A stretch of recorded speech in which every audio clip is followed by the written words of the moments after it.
Alright, welcome back to our next video. This lesson is going to cover the tutorial for, tutorial 5. So, there's a little bit of new stuff here. One of the things that we have that's new is certainly this bore that we have to do. So we have a bit of a counter bore in there, and then we also have a bore through. Now, notice that the bore through has a 4-place decimal on it. So since that has a 4-place decimal, chances are we're probably not going to drill that. Best case scenario, we're going to ream it. But for the purpose of this exercise, you guys already know how to ream because basically it's the same as drilling, just changing your speeds and feeds. We are going to bore that, and then we're also going to bore this counter bore that we see here as well.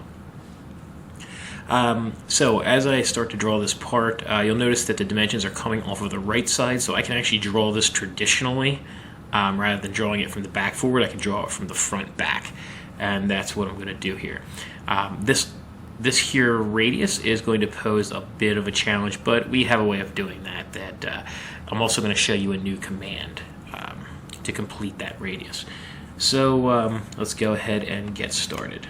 Okay, so first thing I'm going to do is go to my machine, select my lathe, and go to planes and turn my plane on. Okay, and now I am ready to start drawing. So oh, by the way, the one thing I'm going to do is I'm going to draw this profile. So I'm going to start here, right here at this corner, up, around, and I'm going to come back and draw this inside. And that's all I need. I don't need any of these vertical lines coming down to the center of the part because I'm not machining anything to the center. So I'm not going to be using those. And you'll see here what I mean in a second. Okay, so let's close, minimize that. All right, first point is going to be 0.87, 0, enter. 0.87, 0, enter.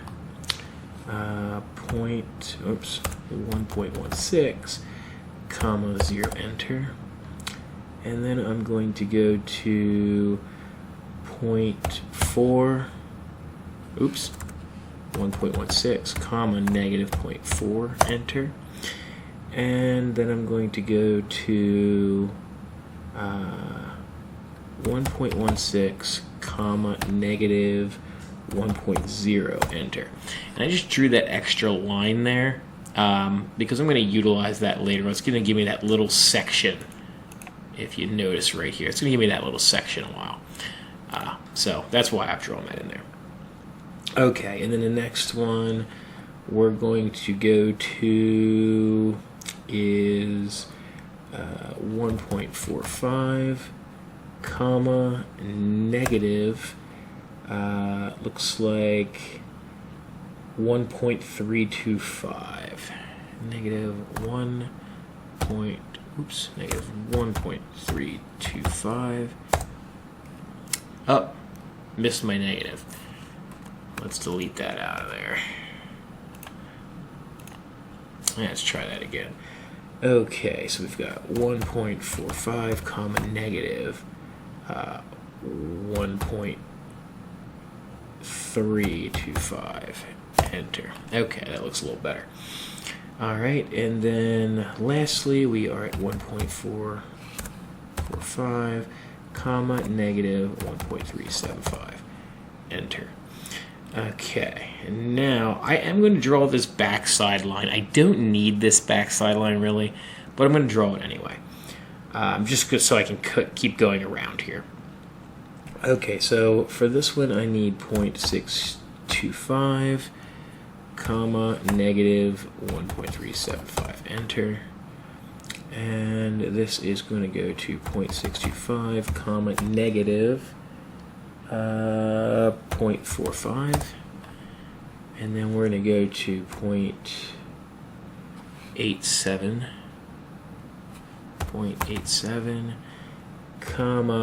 negative 0.45, and then we're going to go to this line here, and I'm going to hit check. Okay, so that gave us our perimeter. Now we need to put this radius in here. And you notice I did the negative 0.4, and then I continued my line across. Basically just gave me 2 lines there. So I know where that point is, where that radius begins.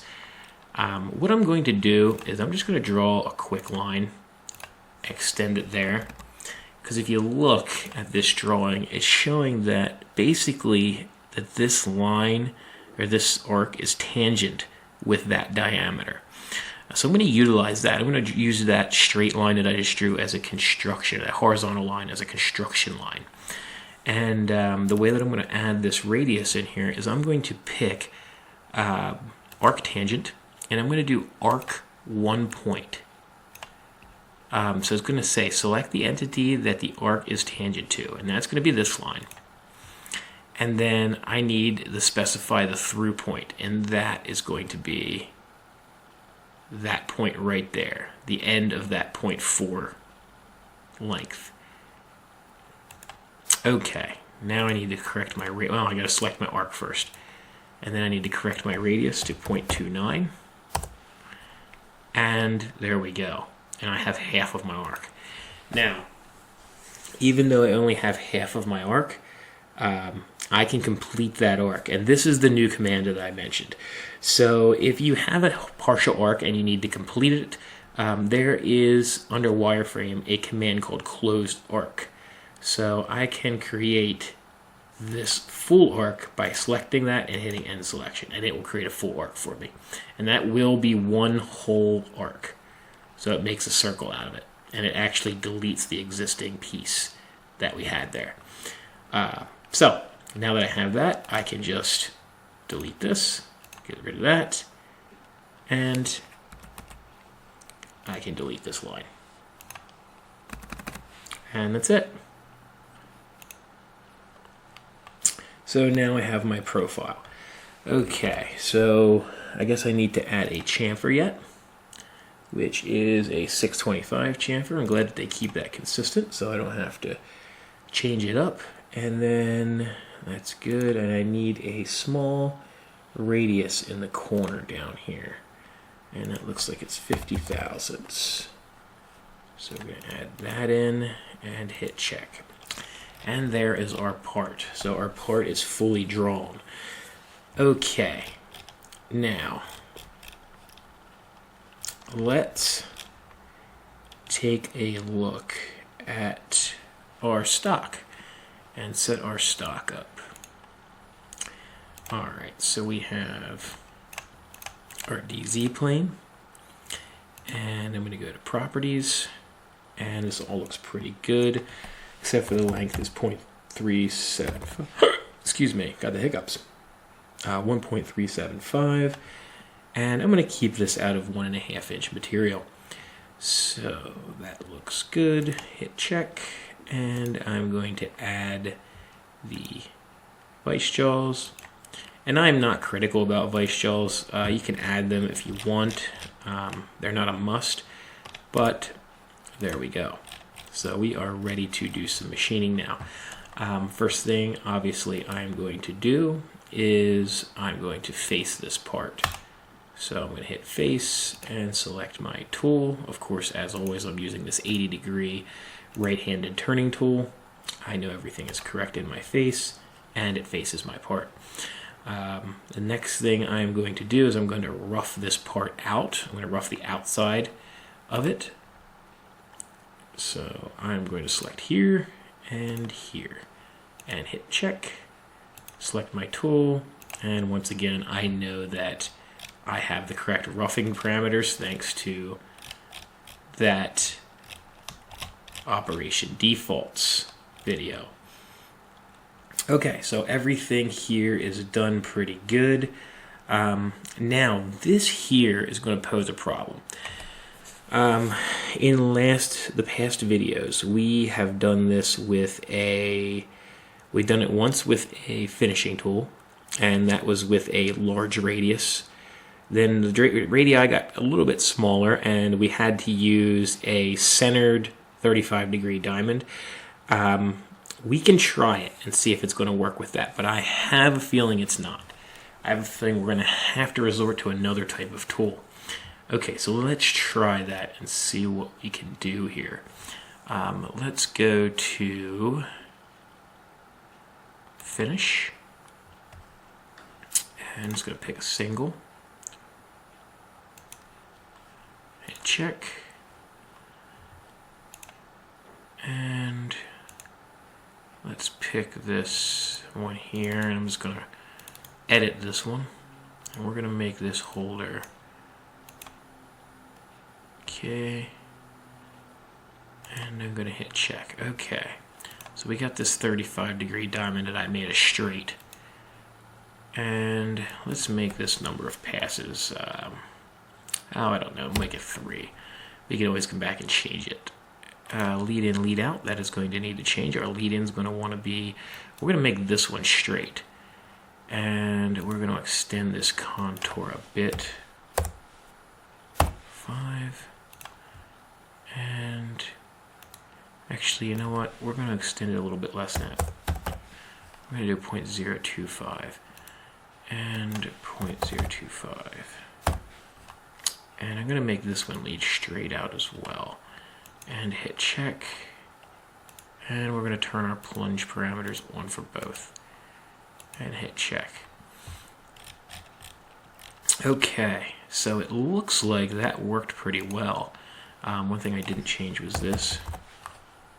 And I could tell that as soon as I looked at the passes. So 25,000, see it's taken. I'm going to need to take a little bit more off than that. So let's make those 7 passes. Okay, so I could actually make that 6. And I'd be okay with that. It's taking a little bit heavier on the first one, but that's okay. Okay, so that looks good. All right, and remember, this is showing where the side, the edge of the leading edge of our cutter is. So that's why it looks like it's cutting in, but it's really not. This here is showing the stock. That gray line, that gray dotted line is showing, that's the stock that was left on from the roughing pass. That's showing us where our stock is. And you can see that's actually right to the line. Okay. Now, that being said, we can take our finish pass. Now, it's really a question of, do we want this done before we take our finish pass? It probably doesn't matter. I'm going to insert it just for the sake of inserting it. So I'm going to go ahead and put that in. And I'm just going to say finish. From here to here. Check. All right, we're going to get our finish tool. And I know that everything in here is correct except for that. I need to change it. When you use a toolpath, it is going to default from the first time you use it, like when I just did there. It's going to use any numbers you put in as defaults from there on in that file. So since I used it once, it automatically defaulted to that 6 finish passes in here. So I have to go in and change something if I need something changed. The next thing I want to change is my lead in. Oh, nope, that actually did not default, so that's all good. Okay, so I'm going to hit check. I am going to change my plunge though, so that it doesn't plunge, and hit check. Okay, and now we're going to regenerate, and that looks good. Okay, now the next thing I need to do is I need to do my drilling and boring. So let's go ahead and start by drilling. And for this, I'm just going to use a 1/2 inch spot drill. I know that your book has you use a center drill. Either one is fine. We're going to go to a depth of, let's just say 0.15 is fine. And everything in here is good. We're taking a drill tip off. We don't want a tip comp for a spot drill. And of course, as usual, I forgot to make that a negative. So that needs to be a negative 0.15. And let's regenerate that. That looks better. Alright, now let's drill this thing. And I know your book also has you step drill this. I am going to drill this with a 1/2 inch. Just go straight through with a 1/2 inch. So let's go to our tools and let's go to drills. Actually, you know what? I think I have a 1/2 inch in here. I do. So, wow, that's a flat, but it's an end mill. Never mind. Oh wait, yeah, there's one. Okay, so I do have a 1/2 inch drill I can use in that tool library. I'm going to use my tip comp, and for my depth, I'm actually just going to select it. So I'm going to select back here, and I'm actually going to give it a breakthrough amount of about 0.05. Okay, so that looks good, and I'm going to hit check. Alright, so that's perfect. Now the next thing I'm going to do is I'm going to bore this section here.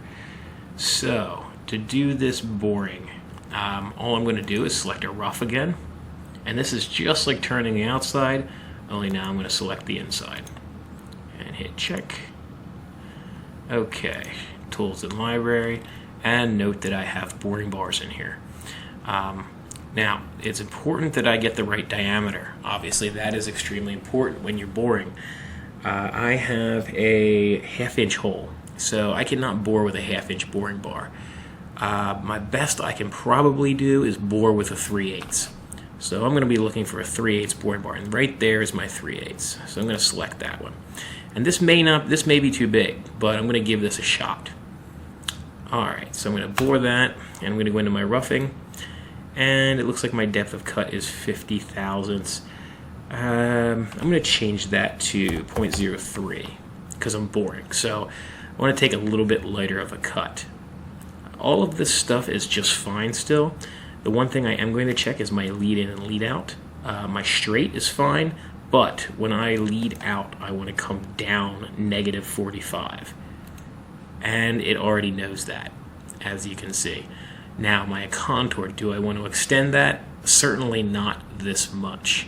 I'm only going to extend that an extra 20 thousandths, or actually I'm going to go the tool nose radius. So I'm going to go an extra 0.04 because my tool nose radius, remember, as I stated in previous videos, is no more than 32 thousandths. And I'm going to hit check. Plunge parameters, I don't need those to be on, so I am okay. Use stock for outer boundary. I am going to use remaining stock for this because I want it to see what it's taken away from by the drill. So I'm going to hit remaining stock and hit check. Okay, that looks good. Alright, and next I'm going to finish this, and I'm just going to hit last, check, and we're going to use that same boring bar. And you can see here everything looks good again. Just checking my lead-ins once more, and this here can be also 0.04. Check and check. Okay, there we go. That is complete. Now all I need to do is cut this thing off, and we are home free. So my back boundary is there. I'm going to use this cutoff tool, and I have a small chamfer on the back side, and that looks good. Okay, now one thing that is an issue, that can be an issue, is since I've selected this, notice it only went to here. So let's take a look at what our settings say. It has an X tangent point. It automatically sensed that. I'm actually going to have it go the whole way to 0.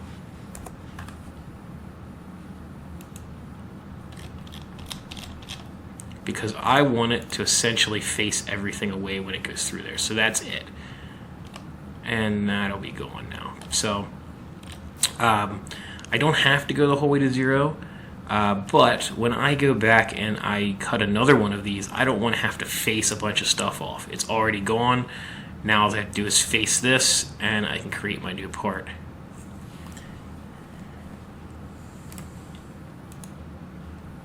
So that is our part. Let's take a look at what we've got.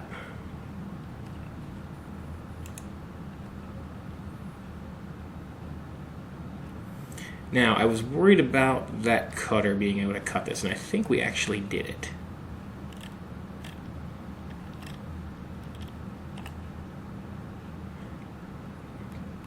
So everything there looks good.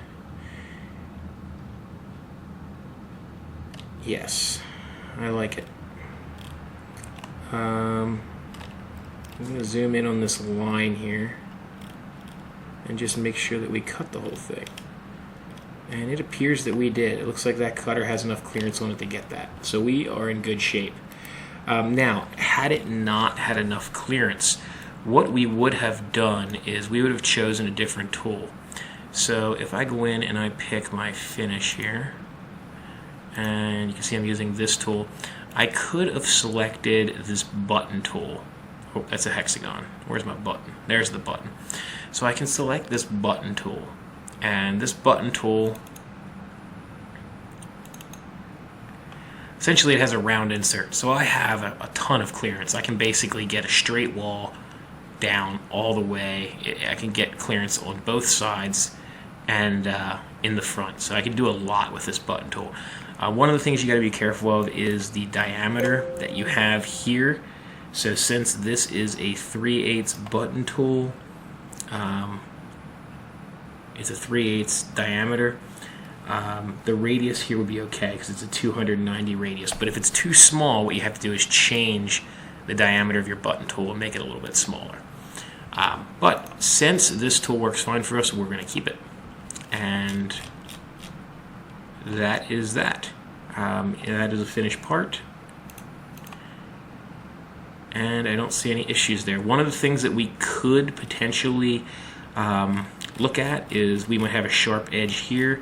We might want to round that over a little bit. By the way, that arc that you see there, isn't it rounding it over? That's because there's a radius on the tip of the tool, and the tip of the tool is actually kind of rolling around there. It's not coming out and then going across. It's just rolling that tip around. So let me kind of demonstrate that there. And I did this before, but I'm going to do it again. Oops, not there. It's in the bore. Finish. And let's go to corner breaking. And let's put that 0.005 on and regenerate that. See, now you see where it's cutting off that corner. So that's just something I recommend adding to your finish pass. In fact, I would actually do that in your operation defaults. Put that on so that it always has a little bit of a round over on all of the sharp edges. Well, in any case, that is all I have for you for this lesson. Again, if you have any questions, feel free to email me or, of course, see me in my office or during class.